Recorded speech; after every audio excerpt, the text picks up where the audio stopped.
ছোট ভাই আস্তে আস্তে মা কিন্তু শুনে ফেলতে পারে, কারণ মা ভোরবেলা সজাগ হয়ে যায়। ছোট ভাইটা আমার কথা না শুনে শব্দ করে ফেল, তারপর মা আমাদের দুজনকে একই রুমে। ভোর রাতে হঠাৎ ঘুম ভাঙা। বুঝতে পারলাম ভোর 4টা বাজে। আমার মেয়ে সালমা বলেছিল তাকে 5টার মধ্যে জিম ক্লাস-এ যেতে হবে, কিন্তু গভীর ঘুমে ডুবে যাওয়ায় দেরি হয়ে গেল। ভাবলাম সালমারা করবে, তাই হোল ঘর থেকে ডাকতে চেয়েও সরাসরি তার ঘরের দিকে গেলাম। মনে হল হয়তো সে নিজেই উঠে পড়েছে। ঘরের কাছে পৌঁছানোর পর দেখলাম দরজাটা খানিকটা খোলা, কেন জানি না। হঠাৎ আমার মনে হল একটু সাবধান হওয়া উচিত। দরজার সামনে পৌঁছানোর আগে একটু থেমে গেলাম, তারপর ধীরে ধীরে পা বাড়িয়ে দরজার কাছে পৌঁছালাম। বাইরে থেকে দেখতে চেষ্টা করলাম। দরজা সামান্য ফাঁকা দিয়ে ঘরের ভিতরে চোখ রাখতেই এমন একটি দৃশ্য দেখলাম যে আমাকে হতবাক করে দিন। আমার পুরো শরীর ঠান্ডা হয়ে গেল। আমি দরজার পাশে থমকে দাঁড়িয়ে গেলাম। আমার মেয়ে সালমা বিছানায় ঘুমিয়েছিল, সে পাশ ফিরে শুয়েছিল, তবে তার শরীরে অর্ধেক ঘুরে যাওয়ায় সে কিছুটা অন্যদিকে ছিল। তার পরনে ছিল একটি লাল রঙের টি-শার্ট এবং কালো জিন্স। আমি দেখলাম ঘুমের মধ্যে তার টি-শার্ট কিছুটা উপরে উঠে গেছে।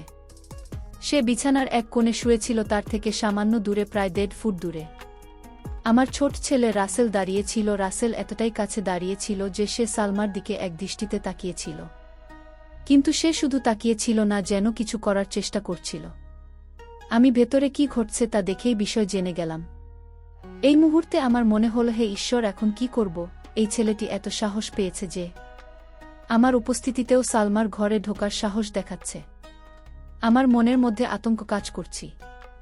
রাসেল যে আমার 18 বছরের ছেলে, সে কেন সলোমন যে তার 25 বছরের বড় বোন, তার প্রতি এমন আচরণ করছে? তার সাহস যে দিনে দিনে বেড়েই চলেছে। এই পরিস্থিতি দেখে আমার মনে ভয় ঢুকে গেল, এমন কিছু যেন না ঘটে যা তাদের দুজনের জীবনকে নষ্ট করে দিতে পারে। আমি কখনো ভাবিনি যে রাসেল এমন কিছু করতে পারে, তবে এখন সে বড় হচ্ছে, আর তার আচরণ আমাকে চিন্তিত করে তুলেছে।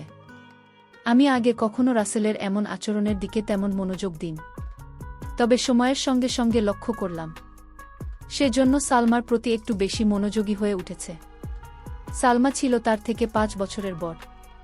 তার নিজের একটা ভিন্ন জীবন ছিল, কলেজ, বন্ধুবান্ধবের আলাদা একজন। তার সেই যোগাসনের থেকে একেবারেই আলাদা। তারা একসঙ্গে বেশিরভাগ সময় বাড়িতে থাকত, কিংবা আমাদের পুরো পরিবার একসঙ্গে কোথাও গেলে যেমনটা সাধারণ ভাইবোনেরা করে। তারা একসঙ্গে হাসি তামাশা করত, একে অপরকে ঠাট্টা করত, কিংবা ছোট ছোট দুষ্টুমি করত। সলোমন সব সময় তার সঙ্গে খুব স্বাভাবিক ও নির্ভীক আচরণ করত। সম্ভবত সালমা এই নির্ভীক আচরণে রাসেলের মনে তার প্রতি এক অদ্ভুত আকর্ষণ তৈরি করেছিল। ধীরে ধীরে রাসেল যে আরও কাছাকাছি যাওয়ার চেষ্টা করতে শুরু করুন, তবে সালমা ছিল তার নিজের জগতে মগ্ন।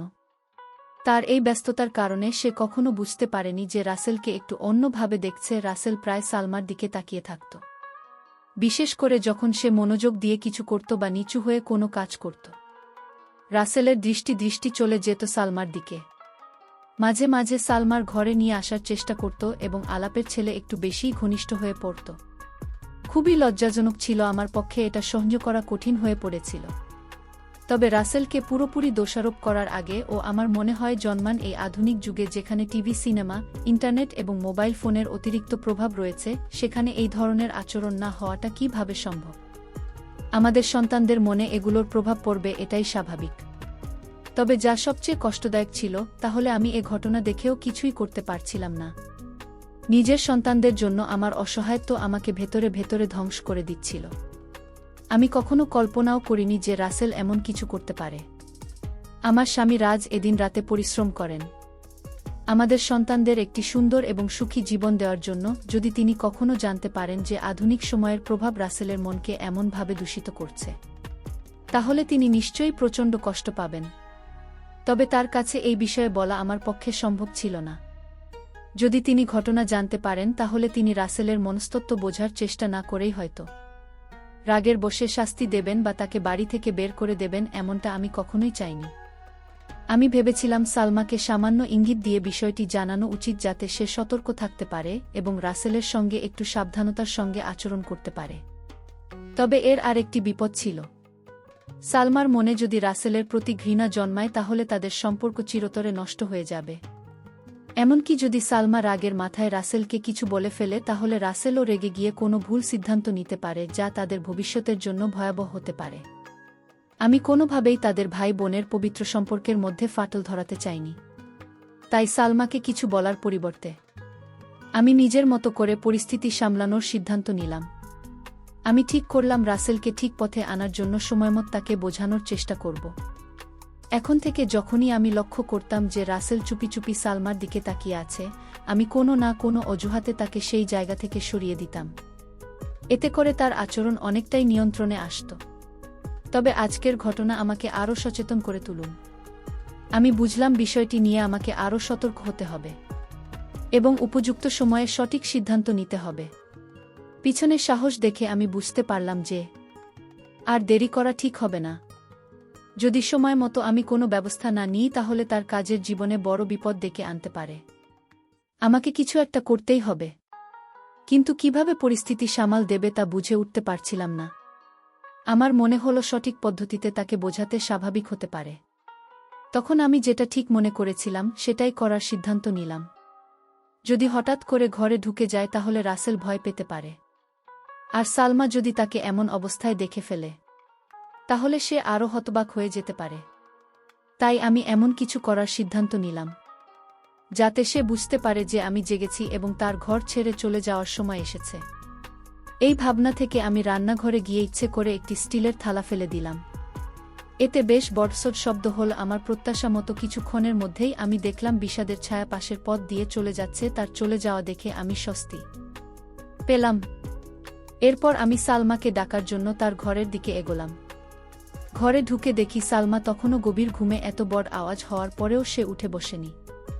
এটা দেখে আমি অবাক হলাম। মনে হলো সে এতটাই গভীর ঘুমে থাকে যে রাসেল সহজেই তাকে দেখতে বা কিছু করার সুযোগ পেতে পারে। শেষমেশ আমি তার কাছে গিয়ে তাকে সরাসরি জাগানোর সিদ্ধান্ত নিলাম। আমি সালমাকে ডেকে জানালাম। সে ঘুম থেকে উঠে আমার দিকে রাগের দৃষ্টিতে তাকাল এবং দেরি হওয়ার জন্য আমাকে 10 দিন। এরপর সে দ্রুত বাথরুমে ঢুকে গেল। আমি আবার আমার কাজে মন দিলাম। কিছুক্ষণ পরে দেখলাম রাসেল আবার ঘরের দিকে যাচ্ছে। আমি ভাবলাম হয়তো সালমা তখনও প্রস্তুতি নিচ্ছে। তাই আমি রাসেলকে থামানোর জন্য ইচ্ছে করে একটু শব্দ করলাম। শব্দ শুনে রাসেল বুঝতে পারব যে আমি তার দিকে আসছে।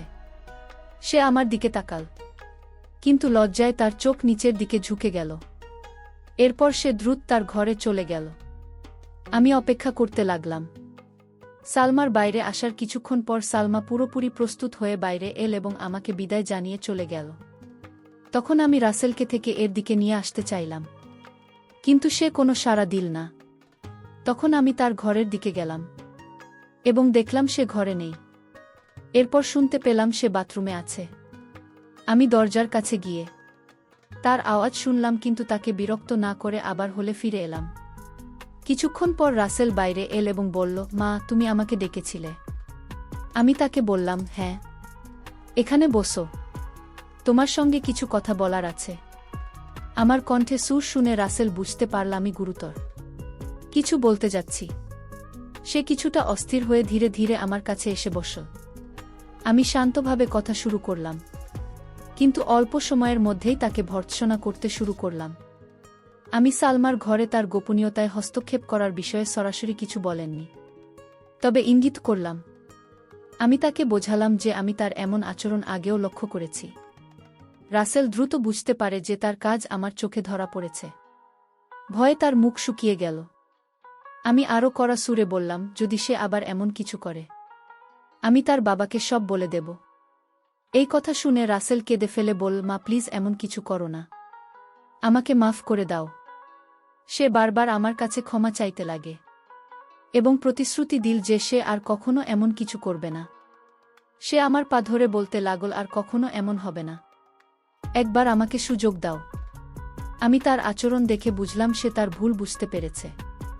আমি তাকে শান্তভাবে বুঝলাম সে যা করেছিল তা কতটা ভুল এবং এর ফল কতটা ভয়াবহ হতে পারত। আর যদি কেউ জানতে পারে তাহলে কতটা অসম্মান হবে। শেষমেশ আমি তাকে এই প্রতিশ্রুতি দিতে বাধ্য করলাম যে সে আর কখনো এমন কাজ করবে না। তারপর আমি তাকে আর বকাবকি করিনি। আমার মনে হলো সে বার বুঝতে পেরেছে এবং এমন কিছু আর করবে না। এরপর সে পুরোপুরি শান্ত হয়ে গেল এবং আমি তাকে আর কখনো সালমাকে দেখতে দেখিনি। এতে আমি নিশ্চিত হলাম যে সে তার ভুল বুঝতে পেরেছে এবং নিজেকে সংশোধন করেছে। এরপর প্রায় 1 মাস আমি তার থেকে একটু দূরত্ব বজায় রাখলাম এবং খুব কম কথা বললাম, যাতে সে বুঝতে পারে যে সে যা করেছিল তা ভুল ছিল। ধীরে ধীরে সব কিছু স্বাভাবিক হয়ে গেল। আমরা আবার আগের মতো হাসি মুখের সঙ্গে কথা বলা শুরু করলাম। সবকিছু আগের মতোই সুন্দরভাবে চলতে লাগল। কিন্তু একদিন আমি তাকে আবার সালমাকে দেখতে ধরে ফেললাম। যদিও সে বেশ সতর্ক ছিল, তবু আমি লক্ষ্য করলাম তখন আবার আমার রাগ হতে শুরু করল। কিন্তু এবার আমি আগের মতো তাকে বকাঝকা করিনি, কারণ তার প্রতি আমার চিন্তা বাড়ছিল। সে আমাকে বলেছিল যে তার একটি প্রেমিকা আছে এবং সে তার বন্ধুদের সঙ্গে সময় কাটায়। তবু কেন সে সালমাকে এভাবে দেখার প্রয়োজন বোধ করি, তা আমার মাথায় আসছিল না। তখন আমি ঠিক করলাম এই বিষয়ে আমি আবার তার সঙ্গে কথা বলবো। 3 দিন পর দুপুরে আমরা দুজন বাড়িতে একা ছিলাম। সে তার ঘরে ছিল আর আমি আমার ঘরে বিশ্রাম নিচ্ছিলাম। আমি ভাবলাম এখন সময় এই বিষয়ে কথা বলার। আমি তার ঘরের দিকে গেলাম। দরজা বন্ধ ছিল। আমি দরজা খোলার চেষ্টা করলাম, কিন্তু সেটি ভিতর থেকে লক করা ছিল। আমি দরজায় নক করলাম এবং তাকে ডাকলাম। সে ভেতর থেকে সাড়া দিন এবং দরজা খুলে দিন।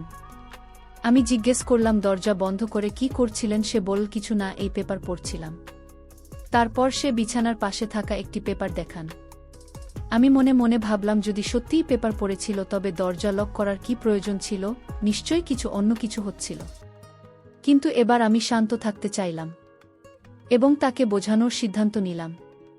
আমি সালমাকে নিয়ে কথা বলার জন্য এসেছিলাম, তাই অন্য কিছু না বলেই আমি তার বিছানার পাশে গিয়ে জিজ্ঞেস করলাম, কোনো পেপার পড়ছ? তারপর তার হাত থেকে পেপার ছিনিয়ে দেখতে শুরু করলাম। এটি তার কলেজের একটি বুলেটিন ছিল, যেখানে ছাত্রদের লেখা প্রবন্ধ, গল্প এবং কবিতা ছিল। আমি পেপারটি তাকে ফেরত দিয়ে জিজ্ঞেস করলাম কোনোটা পড়ছিল। এতে পেপার খুলেছে একটি প্রবন্ধ দেখিয়ে বলল, এটা করছিলাম। আমি বললাম, ঠিক করে বলো তো, কি আছে এতে? তারপর আমি তার পাশে বিছানায় একটু জায়গা নিয়ে শুয়ে পড়লাম। আমার ছেলে বিছানায় চিৎ হয়ে শুয়েছিল আর আমি তার পাশে শুয়ে থাকে সেই প্রবন্ধটি দেখতে লাগলাম। আমরা একসঙ্গে এই প্রবন্ধটি পড়তে শুরু করলাম। রাসেল বলল, এতে আর কিছু করার নেই, তুমি কি করতে চাও? তারপর সে পেপারটি আমার হাতে দিয়ে বলল, আমি বিছানার কিনারায় শুয়ে বললাম, মনে হচ্ছে পড়তে পড়তে মনে হয় নিচে পড়ে যাব। এই কথা বলতে রাসেল তাড়াতাড়ি আমাকে ধরে ফেলার জন্য হাত বাড়ালো, কারণ আমি খাট থেকে পড়ে যাচ্ছিলাম। এরপর সে আমায় ধরে উপরে তুলুন। তার এই আচরণে আমার মধ্যে এক অদ্ভুত শিহরণ জেগে উঠল। রাসেল খুব বিব্রত দেখাচ্ছিল। সে মুখে বলল, মা। আমি হেসে বললাম, আরে কোনো ব্যাপার না, বরং তোমাকে ধন্যবাদ বলা উচিত। তুমি যদি আমাকে না ধরতে তাহলে আমি পড়ে যেতাম। আমার কথায় রাসেলও হেসে উঠল আর পরিবেশ হালকা হয়ে গেল। আমি তাকে বললাম, এবার এটা আমাকে পড়াশোনা ও ছোট অক্ষর আমার ভালো দেখায় না। রাসেল পেপার নিয়ে পড়া শুরু করল। সে আমাকে আরও কাছে টেনে নিয়ে প্রবন্ধটি পড়ে শোনালেও তারপর বলল, এখন বাকিটা তুমি পড়। আমি পেপারটি হাতে নিয়ে পরের পৃষ্ঠা উল্টাতে শুরু করলাম। রাসেল আমার খাটে শুয়ে ছিল। একটি পৃষ্ঠা থেমে আমি মন দিয়ে পড়তে শুরু করলাম। কিছুক্ষণ পরে আমি একটু অস্বাভাবিকতা অনুভব করলাম। প্রথমে বুঝতে পারিনি, কিন্তু যখন ভালো করে খেয়াল করলাম তখন ব্যাপারটা পরিষ্কার হলো। আমি ভাবলাম সে তো পেপার পড়ছিল, তবু এমন। নিচে তাকিয়ে দেখলাম তার হাত। আমার তখন মনে পড়ল যখন সে আমাকে পড়ে যাওয়া থেকে ধরেছিল। আমি আস্তে করে রাসেল মুখের দিকে তাকালাম। তার চেহারা সম্পূর্ণ শান্ত। আমি ভাবছিলাম সে কি ভাবছে। নিজেকে শান্ত রাখলাম এবং আবার পেপার পড়তে শুরু করলাম। মনে মনে প্রার্থনা করছিলাম যে রাসেল এই পরিস্থিতি নিয়ে কিছু না বুঝে কি করব ভেবে পাচ্ছিলাম না। প্রথমে মনে হলো সাথে সাথে উঠে গিয়ে তাকে দূরে সরিয়ে দিই, কিন্তু কেন যেন মনে হলো আমি তেমন শক্তি সঞ্চয় করতে পারছি না, যেন কোনো অদৃশ্য শক্তি আমাকে সেখানে আটকে রেখেছে। আমি চুপচাপ শুয়ে রইলাম।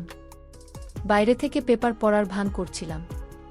সময় যেন থমকে গিয়েছিল। কয়েক মিনিট কেটেছে, কিন্তু মনে হচ্ছিল যে কয়েক ঘন্টা পার হয়ে গেছে। অবশেষে আমি সিদ্ধান্ত নিলাম যে আমাকে কিছু করতে হবে। আমি বললাম, রাসেল, মনে হচ্ছে আমার শরীরটা খারাপ লাগছে। তারপর আস্তে আস্তে নিজেকে সরিয়ে নিলাম এবং তার থেকে একটু দূরে সরে গেলাম। কিন্তু রাসেল আমার দিকে তাকিয়ে রইল, কিন্তু কিছু বলল না। আমি তখন পরিস্থিতি হালকা করার জন্য তাকে অন্য কোনো বিষয়ে কথা বলতে লাগলাম। আমি রাসেলের দিকে একবার তাকালাম এবং দেখলাম সে কিছুটা অস্বস্তি অনুভব করছে। পরিবেশ সহজ করার জন্য বললাম, রাসেল, আমার গলা শুকিয়ে গেছে। তুমি কি আমার জন্য এক গ্লাস জল এনে দেবে? রাসেল বিছানা থেকে উঠে জল আনতে চলে গেল। সে রুম থেকে বেরোতেই আমি কিছুটা স্বস্তি অনুভব করলাম এবং মনে হলো তাকেও নিজের আবেগ সামলানোর সুযোগ দেওয়া হলো। যখন সে জল নিয়ে ফিরে এল, আমি তার দিকে তাকালাম এবং দেখলাম সে এখন অনেকটা স্বাভাবিক হয়েছে। আমি তার কাছ থেকে জল নিয়ে এক নিঃশ্বাসে পান করলাম। এটা আমি কিছুটা শান্ত পেলাম। রাসেল গ্লাসটি নিয়ে এক পাশে রেখে আবার বিছানায় এসে আমার পাশে বসল। আমরা হালকা ফুলকা বিষয় নিয়ে কথা বলতে শুরু করলাম। বন্ধুরা, আজকের গল্পটা এখানেই শেষ করলাম। ভালো লাগলে চ্যানেলটি সাবস্ক্রাইব করে পাশে থাকবেন। ধন্যবাদ।